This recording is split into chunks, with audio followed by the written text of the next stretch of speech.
নমস্কার বন্ধুরা, অনেকদিন পর আপনাদের কাছে আমি এসেছি। আমার স্ত্রী অসুস্থ, বৌমাই রান্না করেছে। যে ভাত হচ্ছে বেগুন ভাজা, আলু ভাতে, শিক ঝোল হচ্ছে। ডাক্তার থেকেই বলা আছে যে শিক ঝোল মাছ দিয়ে, কিন্তু মুখটা এত বাজে, যার জন্য এই যে রুই মাছের টক করা হয়েছে, টক লেবু দিয়ে টক করা হয়েছে, এইটাই খাচ্ছি আর কি। হ্যাঁ, আপনারা দয়া করে সাবস্ক্রাইব দেবেন, লাইক দেবেন, প্রয়োজন যদি হয় কমেন্ট করবেন।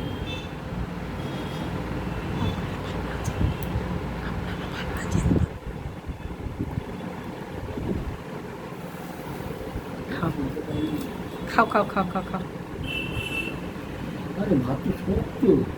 খাও, বাচ্চা চটকে না, চটকো। সকালবেলা হয়েছে মাংস দিয়ে খাবে বলে ভাত একটু এরকম করছে।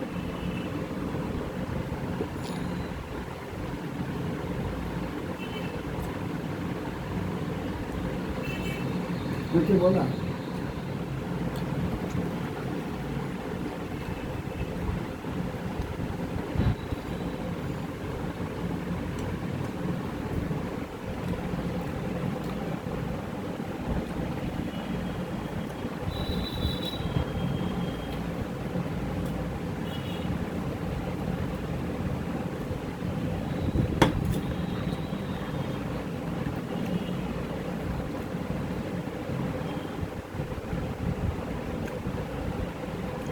গাজর, পেঁপে, পটল, আলু, টমাটো, বিনস, হ্যাঁ, এই দিয়েই আমার ঝোল হয়। কেউ খারাপ নয়, মানে এমনি আর কি সিদ্ধ ঝোল।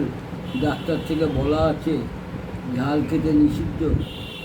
হ্যাঁ, কিন্তু কী করবো বলুন তো, বারবার প্রতিদিন এইভাবে ঝোল খেতে ভালো লাগে না।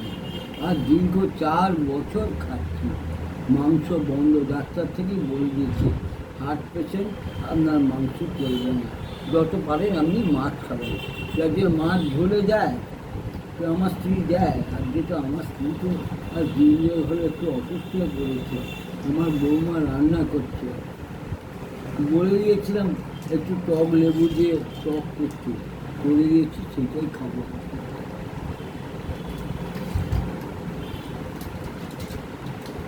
ভালো লাগছে।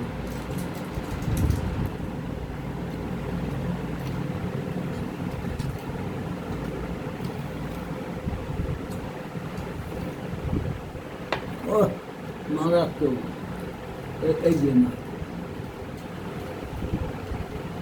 রুই মাছের পেটে দিয়ে টক হয়েছে। চিংড়ি মাছের টক করলে হতো, চিংড়ি মাছের দাম বেয়ারা, বেয়ারা দাম। 800 টাকা 900 টাকা করে চিংড়ি মাছ। তাহলে বর্ষাকালে চিংড়ি মাছ খাওয়াটা ঠিক উচিত হবে না।